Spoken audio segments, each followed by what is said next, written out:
আসসালামু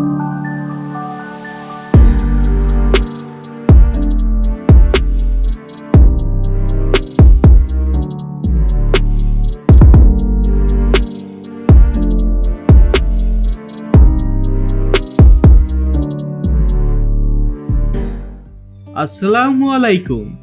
দেশ এবং বিদেশ থেকে যারা ভিডিওটি দেখছেন তাদের সবাইকে স্বাগত জানাচ্ছি আমি রুবেল।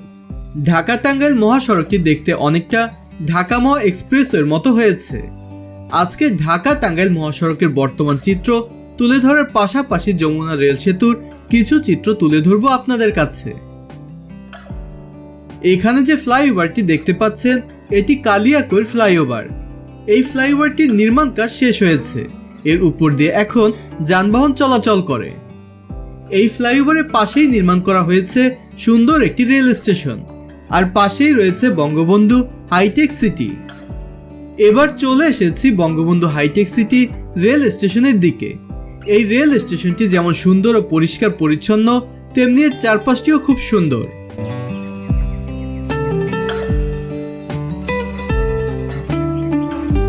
এটি হচ্ছে কালিয়াকৈর ফ্লাইওভার, যার নিচ দিয়ে একটু আগেই এসেছি। সামনের ডান দিকটি হচ্ছে বঙ্গবন্ধু হাইটেক সিটি। এই কালিয়াকৈরের পরে হচ্ছে মির্জাপুর। ঢাকা টাঙ্গাইল এই মহাসড়কটি এলেঙ্গা পর্যন্ত কাজ শেষ হয়েছে, তবে মির্জাপুরের দিকে যেতে একটি ফ্লাইওভারের কাজ এখনো বাকি রয়েছে। সেই সাথে কিছু কিছু স্থানে সার্ভিস লেনের কাজ চলছে। ভিডিওটি দেখতে থাকুন, এই মহাসড়কের সবকিছুই আজ আপনাদের দেখাবো। ঢাকা টাঙ্গাইল মহাসড়কটি আগে 2 লেনের ছিল। ডান দিকের ফ্লাইওভারটি আগের আর বাম দিকের ফ্লাইওভারটি নতুন করে নির্মাণ করা হয়েছে। এই মহাসড়কটি যখন 2 লেনের ছিল তখন খুব যানজট লেগে থাকতো, বিশেষ করে ঈদের মৌসুমে। এছাড়া প্রায় সময় ঘটতো দুর্ঘটনা। বর্তমানে মহাসড়কটি 4 লেন করার ফলে স্বস্তি ফিরে এসেছে। কালিয়াকৈরের ফ্লাইওভারের নিচের দিকটিও খুব সুন্দর। পাশেই কৃষক ভাইরা ধানের চারা লাগাচ্ছে। এই ধরনের দৃশ্য আমরা যারা শহরে থাকি তারা খুব একটা দেখতে পাই না।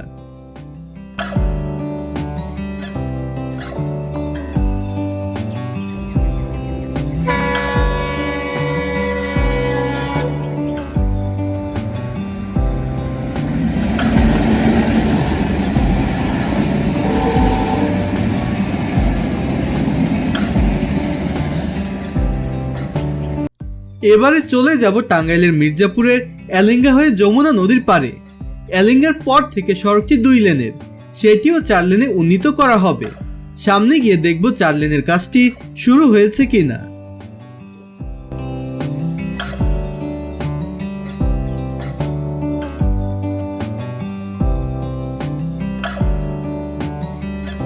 বলেছিলাম এই মহাসড়কের একটি ফ্লাইওভারের কাজ বাকি রয়েছে।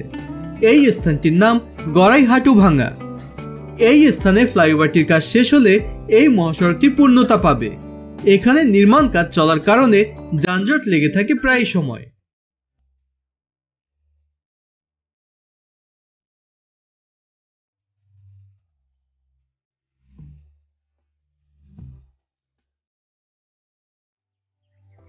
এই মহাসড়কটি আগে 2 লেনের ছিল, এখন এটিকে 4 লেনে করা হয়েছে। আর এর দুপাশে ঢাকা মহা এক্সপ্রেসওয়ের মতো সার্ভিস লেন রয়েছে, তবে কিছু অংশে এখন সার্ভিস লেনের কাজ চলছে। এবার চলে এসেছি মির্জাপুরের দিকে। ঢাকা টাঙ্গাইল মহাসড়কের চারপাশটি খুব সুন্দর। চেষ্টা করব মহাসড়কের পাশাপাশি এর চারপাশে সৌন্দর্য আকাশ থেকে দেখানোর। এই স্থানটির নাম জামুরকি। এখানে একটি আন্ডারপাস রয়েছে। স্থানীয় যানবাহনগুলো সড়কের এপাশ থেকে ওই পাশে যাবার জন্য এটি ব্যবহার করে থাকে। ঢাকা টাঙ্গাইল মহাসড়কে যতগুলো আন্ডারপাস রয়েছে তার সবগুলোর কাজ শেষ হয়ে গিয়েছে ইতিমধ্যেই। আগেই বলেছি এই মহাসড়কের কিছু সার্ভিস লেনের কাজ বাকি রয়েছে, যার কাজ এখন চলমান। এদিকে দেখতে পাচ্ছি সার্ভিস লেন এবং একটি ছোট ব্রিজের কাজ চলছে।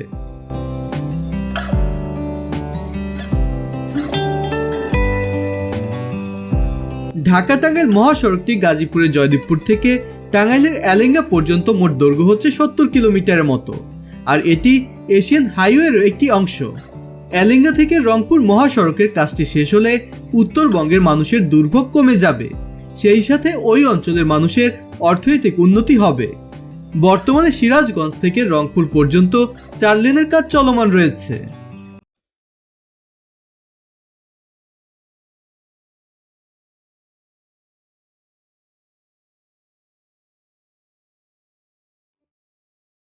ঢাকা মহা এক্সপ্রেসওয়ে আর এই মহাসড়কের ধরন একই, তবে বিশেষ কিছু পার্থক্য রয়েছে যা ঢাকা চট্টগ্রাম মহাসড়কের সাথে মিলে যায়। ঢাকা মহা এক্সপ্রেসওয়েতে মূল সড়কে ইউটার্ন নেওয়ার ব্যবস্থা নেই, সেখানে ইউটার্ন নিতে হলে আন্ডারপাস দিয়ে ইউটার্ন নিতে হয়। আর এই মহাসড়কে কিছু দূর পর পর ইউটার্ন নেবার ব্যবস্থা রয়েছে, যেমনটি ঢাকা চট্টগ্রাম মহাসড়কে রয়েছে।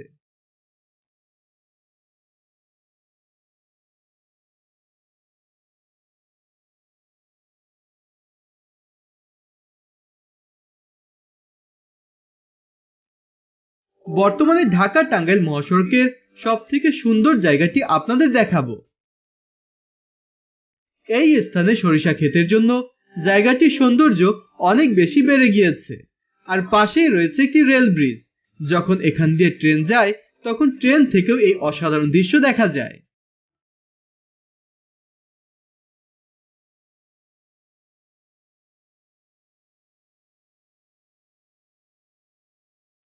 এখানে ডান দিকের সার্ভিস লেনের কাজটি বাকি ছিল, যার কাজটি এখন শেষ হয়েছে। সেই সাথে সামনের দিকে সার্ভিস লেনের একটি সেতুর কাজও শেষ হয়েছে।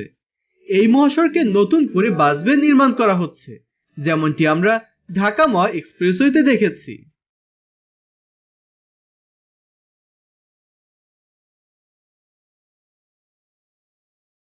এই মুহূর্তে আমি যে স্থানটিতে দাঁড়িয়ে আছি এটি ঠিক এলেঙ্গা থেকে 15 কিলোমিটার আগে। আমার সামনের দিকটি চলে গিয়েছে গাজীপুরের দিকে, আর আমার যে পিছনের দিকটি এটি চলে গিয়েছে এলেঙ্গার দিকে। তো আমরা ওই দিকটাতেও যাব, দেখবো যে আসলে ওই দিকের কি অবস্থা। তো আমাদের সাথেই থাকুন। এখানে বাঁ দিকটি চলে গিয়েছে টাঙ্গাইল শহরের দিকে, আর সোজা চলে গিয়েছে এলেঙ্গার দিকে। এই স্থানে সার্ভিস লেনের ডিভাইডারের কাজটি বাকি রয়েছে। যতটুকু কাজ বাকি আছে সেগুলো দ্রুত শেষ করা হচ্ছে। নিচ থেকে এই সড়কের সৌন্দর্য খুব একটা বোঝা না গেলেও আকাশ থেকে দেখতে কিন্তু অসাধারণ।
যমুনা সেতু পর্যন্ত এই সড়কটি এখনো 2 লেনের।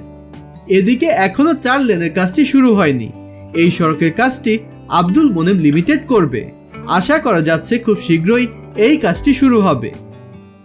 এবার চলে এসেছি যমুনা নদীর পাড়ে। এই পর্যন্ত আসতে আসতে সন্ধ্যা নেমে গিয়েছে, তবে এই স্থানে আসার পর সব ক্লান্তি দূর হয়ে গিয়েছে। এখানে বিকেলে অনেক মানুষ ঘুরতে আসে।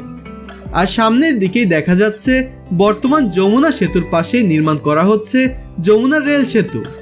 এই সেতু নিয়েও একটি বিস্তারিত ভিডিও দিয়েছি আমরা, আর সেই ভিডিওটি এখনো যারা দেখেননি তার চ্যানেল থেকে সেই ভিডিওটি দেখে নিতে পারেন। তো বন্ধুরা, কেমন লেগেছে আমাদের আজকের এই ভিডিওটি? যদি ভালো লেগে থাকে তাহলে অবশ্যই কমেন্টস করে জানাতে ভুলবেন না।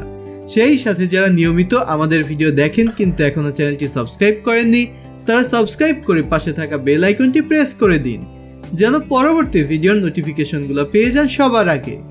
আর যারা ইতিমধ্যে চ্যানেলটি সাবস্ক্রাইব করেছেন তাদেরকে জানাচ্ছি অসংখ্য ধন্যবাদ। যে যেখানেই থাকুন ভালো থাকুন, সুস্থ থাকুন। আজকের মতো আমি রুবেল বিদায় নিচ্ছি। আল্লাহ হাফেজ।